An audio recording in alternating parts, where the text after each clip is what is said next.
लगता है, लेकिन ज़बान अच्छी होना चाहिए, ज़बान पे शक्कर रहना चाहिए और सर के ऊपर बर्फ़ रखना बहुत ज़रूरी है। और इसके बावजूद भी सिर्फ इससे भी नहीं चलेगा काम, क्वालिटी भी अच्छी दो, क्वांटिटी भी अच्छी दो, ग्राहक को भी परोड़ना मांगता और अपने को भी परोड़ना मांगता। दोनों वो मराठी में बोलते हैं खाता कि पीता, वो लोग अपने को कैसा एकदम मन को भा लेता है वो। इसलिए अभी आम आदमी, सच आदमी उसको क्या करता है, अपना मामू अपने लगते हैं, ऐसे जान से प्यारे लगते हैं। इसलिए हम खास 350 किलोमीटर से मामू को मिलने को आए वाले हैं। मतलब ह्या अक्कांना लवकर द्या, ह्या खूप प्रचंड वेगाने आलेल्या, ह्या आसामवरून आलेल्या आहे, असं तसं खूप छान बोलतात ते।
हाँ, अभी हम नांदेड़ से आए वाले 350 किलोमीटर से खास मामू को मिलने को आए वाले।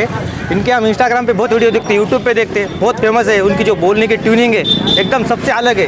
बेचता तो कोई भी, मार्केटिंग कोई भी करता है, लेकिन ऐसी मार्केटिंग मैंने पहली बार देखी है। क्या बोलते हैं वो, मराठी में बोलते हैं खाता कि पीता, वो लोग अपने को कैसा एकदम मन को भा लेता है वो। इसलिए अभी आम आदमी, सच आदमी उसको क्या करता है, अपना मामू अपने लगते हैं, ऐसे जान से प्यारे लगते हैं। इसलिए हम खास 350 किलोमीटर से मामू को मिलने को आए वाले। और अभी जो हमने वड़ा पाव खाया उसका टेस्ट एकदम भारी है, ज़बरदस्त, एकदम ताज़ा है, गर्मा गर्म है, क्वालिटी भी एकदम अच्छी है। खाने के लिए लजीज चीज़ है वो, खानी चाहिए। यहाँ से जाते टाइम हर एक, अभी देख रहे हैं हम बहुत सारी रश है यहाँ पे, यूट्यूब पे इंस्टाग्राम पे फेमस हुए हैं। अभी देखो पब्लिक तुम इतनी कहाँ पे है, हर एक कौन सा भी गाड़ा रहता है, ठेला रहता है, वहाँ इतनी पब्लिक नहीं मिलती देखने को। लेकिन अपने मामा का जो ठेला है या दुकान है उसके सामने पब्लिक देखो तुम, बोलने की ट्यूनिंग है और साथ में क्वालिटी। बोलता तो कोई भी है लेकिन क्वालिटी भी देना मांगता है पब्लिक को, तो क्वालिटी हम अभी खा रहे हैं। तो हमने एक वड़ा पाव के ऊपर नहीं खाता कोई भी, हमने 3 वड़ा पाव खा लिया अभी तक। नहीं, मामू का रूड व्यूअर नहीं, एकदम किसी को भी अपना बना लेते हैं। हमने अभी पूछा मामू सेल्फी लेते क्या, उन्होंने इससे उत्साह के पूर्वक ऐसे दोनों थम ऊपर करके सेल्फी लिए कि हमको भी अपना लगे। ये हिसाब से एकदम भारी है मामू का। हमको तो जो एक्सपीरियंस आया, अभी 350 किलोमीटर से आए तो हमको ऐसा वो व्यर्थ नहीं गया, ऐसा नहीं लग रहा, वर्थलेस नहीं हो, एकदम वर्थ है मामू का वड़ा पाव। विजित कंदारकर हुआ है नांदेड़ से। संगमनेर में रहने वाले हैं और ये फेमस इसलिए कि चाचा के जो हाथ का टेस्ट है वो बहुत बेहतरीन टेस्ट है। और उसके साथ चाचा की जो ज़बान है वो बहुत ही बेहतरीन और बहुत अच्छी ज़बान है, बहुत पसंद आती है लोगों को ज़बान। और चाचा के डायलॉग्स जैसे नहीं क्या खाता के नेता, इस पर भी लोग बहुत फिदा है। और चाचा का जो टेस्ट है बहुत ही बेहतरीन टेस्ट है, इसलिए लोग दूर दूर से आते इधर खाते हैं। और हर कितना भी आने वाला है, अगर आप इसमें गुस्से ज़्यादा पैसे दे लोगे आपको नंबर से ही लेना पड़ेगा, वैसा आप ले नहीं सकते। आपको हर चीज़ नंबर से मिलेंगी और लेडीज़ को पहले मिलेगा, जेंट्स को बाद में ही मिलेगा। ऐसा नहीं कि अगर आप जेंट्स से आप जेंट्स से नंबर मिलेगा लेकिन लेडीज़ आई तो लेडीज़ को पहले मिलेगा, जेंट्स को बाद में ही मिलेगा। मतलब नंबर जैसा चलेगा वैसा आप बीच में घुस के ले नहीं सकते या आपको जोर ज़बरदस्ती नहीं कर सकते।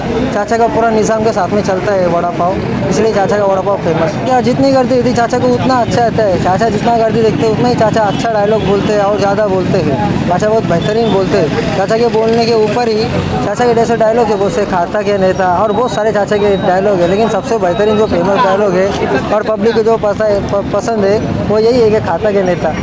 हमारा नाम अल्तमश है। मैं लातूर से शनि शिंगणापुर शिरडी आया था, साईं बाबा के दर्शन आया था।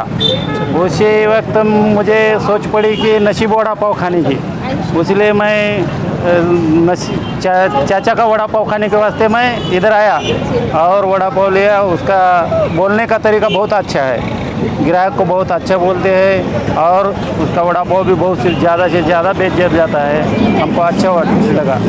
मेरा नाम है गोविंद भंडारकोटे, मैं लातूर से आया हूँ। ऊपरगांव से यहाँ आना जाना हमेशा चालू रहता है, तो यहाँ हमेशा वड़ा पाव खाने को आता हूँ। यहाँ का टेस्ट सबसे बढ़िया रहता है और ये चाचा का बोली भाषा बहुत बढ़िया है। अदर से प्रेम से बोलते हैं सबको, माए बाप पाव खाओ, बहुत बढ़िया तरीका है। उस वजह से यहाँ बहुत भीड़ रहती है। नंबर के कहीं नहीं मिलता है, लेडीज़ को पहले मिल जाता है, जेंट्स को लाइन लगाना पड़ता है। यहाँ का टेस्ट है, बाहर जब कोई भी खाओ तुम तो वो टेस्ट नहीं मिलने वाला, यहाँ ही मिलने वाला है। यहाँ का टेस्ट कहीं नहीं मिलने वाला। ये मेरे को कम से कम 20 साल हो गए ये रूट में आते। मैं पहले कल्याण में रहता था, अभी ऊपरगांव शिरडी में रहता हूँ। सुभाष काली समनापुर आए थे हम, स्पेशल वड़ा खाने के लिए आए हुए थे इधर का। इसका टेस्ट बहुत अच्छा है, जो बोलने का तरीका भी वो भी बहुत अच्छा लगता है। जब से समझने लग गया तब से मम्मी पापा के पास साथ में इधर ही आते खाना, मतलब वड़ा वगैरह खाने के लिए। इधर से जब भी गुजरेंगे आते जाते टाइम इधर सब खाते हैं और पार्सल भी लेकर जाते हैं घर पे। एक जैसा ही रहता है, जब से खाना चालू करो तब से एक जैसा ही टेस्ट है। ये बोलते हैं ऐसा, मतलब उनका ऐसे माई बाप वगैरह या इनको पहले दे दो, इनके पास दे दो, इनको लेने का लेकर जाने का आने का, ऐसा मतलब तरीका बहुत अच्छा है इनका बोलने का। मतलब सबको हंसाते भी है वो। माई बाप आप इधर आ गए, इनको सबसे मतलब मराठी में बताए तो चलेगा क्या? हाँ, ये मतलब ह्या अक्कांना लवकर द्या, ह्या खूप प्रचंड वेगाने आलेल्या, ह्या आसामवरून आलेल्या आहे, असं तसं खूप छान बोलतात ते। आपलं नाम है? सुनैना दहाळे। कैसे करेंगे लेकिन आप उधर ही देखिए। अच्छा अच्छा, कितने सालों से आप कारोबार कर रहे हैं? ये 78 से चालू है ना सर। तो कैसा रिस्पांस रहा शुरू से इतनी? शुरू से कैसा है, मैं 4 बजे चालू करता था, 4 बजे, क्योंकि मैं दूसरा काम भी करता था। समझो अपने फ्रूट का धंधा करता था साइकिल के ऊपर, तो वो भी करता था और ये भी करता, इसलिए मेरे को 4 बजे वो हमेशा लगा था। लेकिन ये लॉकडाउन हो गया ना, तब से मैंने ये सवेरे से चालू कर दिया। अच्छा, तो आपको अभी फिलहाल रिस्पांस कैसे मिल रहा है? अच्छा है सर, एकदम अच्छा है।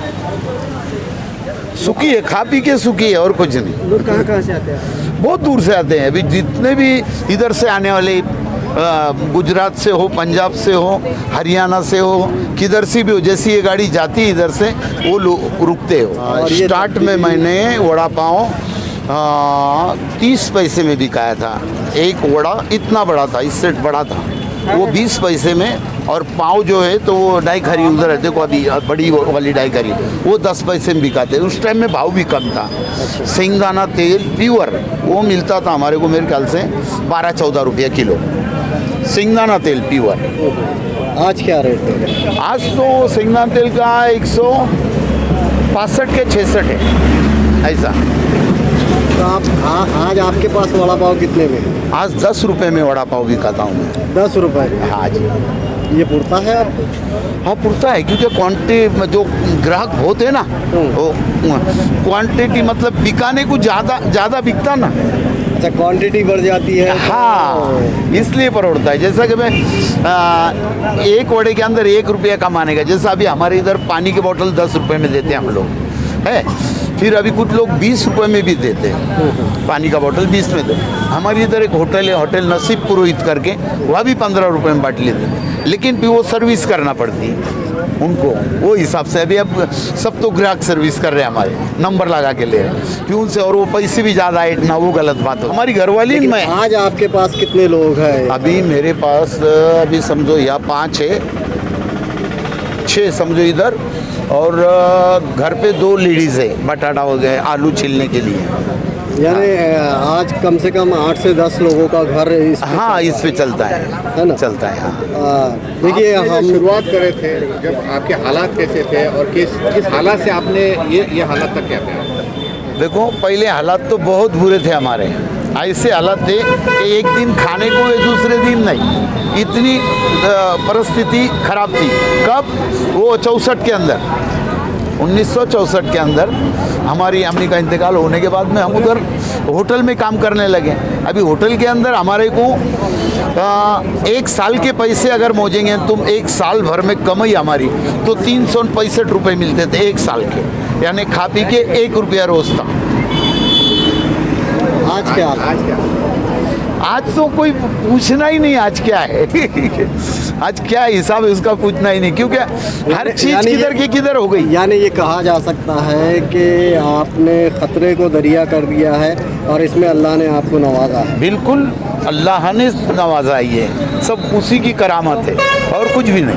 अच्छा, उम्मूमन ये देखा जाता है कि जब किसी दुकान पे भीड़ हो जाती है, कस्टमर ज़्यादा होते हैं, हाँ। क्या तो मालिक का रवैया बदल जाता है, लेकिन आपका रवैया, यहाँ हमने कई कस्टमर से बात की है, वो आपकी तारीफ़ करते हैं। तो ये चीज़ें आपने सीखी कहाँ से? देखो, ये वक्त सब सिखा देता है, बोलते हैं ना, वैसी बात है मेरी। कैसा है कि मैंने बचपने से देखा, बचपने से ऐसा देखा कि मैं एक आइस फ्रूट गारीगार जिसको बोलते हैं हम, उसका धंधा करता था। आइस कांटी आती थी उसका, तो हमको 2 रुपये सैकड़ा मिलती थी। ये 65-66 की बात होंगी शायद। तो वो कितने में मिलती थी? हमको 2 रुपये में 100 मिलती थी। हम उसको 5 पैसे में बिकाते थे, बराबर है। अभी 5 पैसे में बिकाते थे, तो हम एक गांव यहाँ से 3 किलोमीटर जाना है और 3 किलोमीटर रिटर्न आना है। वहाँ जाने के बाद 20 गारीगार बिकते थे। कितने? 20, मतलब 1 रुपये का धंधा होता था। 1 रुपये के धंधे के लिए हम 6 किलोमीटर आना जाना करते थे, बराबर है। तो फिर वो पैसे की अहमियत क्या है और गिराइक की अहमियत क्या है, उस टाइम में समझ जाती है आदमी को। जब ठोकर लगती है तो इंसान खुद ब खुद सुधर जाता है, जब तक ठोकर नहीं लगेंगी तब तक इंसान नहीं सुधरता, ऐसा है। तो ग्राहक को सबसे ऊंचा कम से कम बिजनेस के अंदर, कोई भी बिजनेस हो तो तुम्हारा, अगर तुम सोना भी लेके बैठे तो प्यार से बोलना चाहिए। हाँ भाई देखो, ये कंगन है, ऐसा है, ये गले में ऐसा आएगा, वैसा आएगा, ऐसा बोलना मांगता। तुम अगर बोलेंगे ना ये सोनं ते घ्यायचं तर घे, नाही तो होय तिकडं, तर मग ते उपयोग नाही, त्याचा काही उपयोग नहीं। म्हणजे ऐसी बात है उसके अंदर। आपके जबान और लहजे के लोग बहुत तारीफ करते हैं। बिल्कुल है ना। आपने कहाँ तक तालीम हासिल? मेरी तालीम स्कूल में नहीं, मैं स्कूल में गया, दूसरी पास हो गया, लेकिन दूसरी पास के अंदर शायद 70 या 80 दिन गया होगा 2 साल के अंदर। प्रेजेंटी जो लगती है ना, वो 70 या 80 दिन लगेंगी 2 साल के अंदर। मतलब शिक्षण नाम की कोई चीज़ नहीं है। आजकल बड़ी बड़ी कंपनियां वड़ा पाव सेंटर चला रही है, हाँ। उसकी फ्रेंचाइजी चला रही है, हाँ। तो ऐसा नहीं लगता कि आपको, जैसे प्रधानमंत्री एक तरफ बोल रहे हैं पकौड़े तलना भी एक जॉब है, हाँ, आपको लगता है कि वो कहीं ना कहीं वो सही कह रहे हैं? सही कह रहे, सही बात है ना वो। पकौड़ा तलना भी एक ये, चाय बनाना भी एक ये है। हाँ, अब देखो, और कभी उसको छोटा समझना भी नहीं चाहिए। जैसे कि भाई उदाहरण देंगे कि अभी तुमने 4 आने की गोली ली है बिकारे बच्चों को। हाँ, आज 4 आने की, कल 8 आने की बिकेंगी, परसों रुपये बिकेंगी। 1 साल के अंदर 200 रुपये का धंधा होते जाएगा, उसके बाद में तुम बढ़ते चलेंगे। यानी बिजनेस के अंदर क्या है, ऊपर की पायरी रहती है, और तुम्हारे नौकरी के अंदर भी ऊपर की पायरी रहती है, लेकिन उसको मर्यादा है, जिसको अपन बोलते हैं कुछ मर्यादा है, तो मर्यादा है। ऐसा बिजनेस को कोई मर्यादा नहीं है, कहीं तक भी चल सकता है वो, लेकिन ज़बान अच्छी होना चाहिए, ज़बान पे शक्कर रहना चाहिए, और सर के ऊपर बर्फ़ रखना बहुत ज़रूरी है। और इसके बावजूद भी सिर्फ इससे भी नहीं चलेगा काम, क्वालिटी भी अच्छी दो, क्वांटिटी भी अच्छी दो, ग्राहक को भी परोड़ना मांगता और अपने को भी परोड़ना मांगता, दोनों बातें ध्यान में करना पड़ेगा वो। अच्छा, तो ये सिर्फ हम हमारा एक हिस्सा भर रहे वो नहीं जमेगा। अच्छा ये बताइए, आपके वड़ा पाव सेंटर का नाम नसीब ही क्यों रखा है? देखिए, अभी मेरे को वो तो नसीब से मिला है ना, मेरे जो तकदीर है मुकद्दर, उससे मिला है, इसलिए मैंने उसका नाम नसीब रख दिया। आपका पूरा नाम? मेरा पूरा नाम अंसार मोहम्मद इनामदार। आप प्रॉपर यहीं से हैं? बिल्कुल यही के हैं।